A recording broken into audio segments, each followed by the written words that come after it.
নমস্কার, জয় মাতার। আমি অ্যাস্ট্রো হিমাংশু ভাগ্যের দুয়ার থেকে আপনাদেরকে জানাই আন্তরিক শুভেচ্ছা, ভালোবাসা।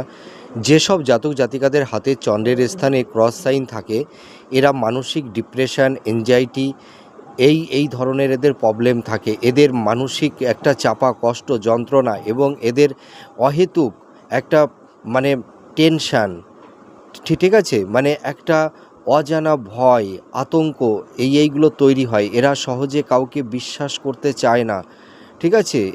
এদের মধ্যে একটা কনফিডেন্স লেভেলটা কম থাকে, নিজের মধ্যে আত্মবিশ্বাসটা কম থাকে, যার কারণে এই সব জাতক জাতিকারা জীবনে অনেকটাই ফেইলার হয়ে থাকে।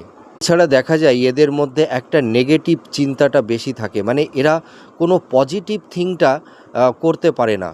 মানে শত চেষ্টা করলেও হয়তো যদি আমি পরীক্ষা দিচ্ছি, যদি আমি পরীক্ষায় ব্যর্থ হই, আমি এই কাজটি করছি, এই কাজটা যদি ফেইলার হয়ে যায়, এই ধরনের নেগেটিভ থিং এদের মধ্যে থেকে থাকে।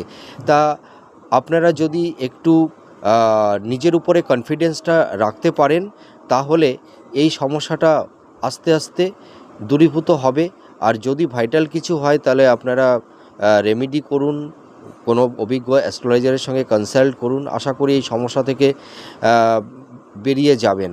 আর এই চন্দ্রের স্থানে এই ক্রস সাইন থাকলে মানে এদের একটা মানে মানসিক চাপা কষ্ট, একটা মানসিক যন্ত্রণা যেটা কাউকে বলতে পারে না, এই ধরনের সমস্যাও তৈরি হয়।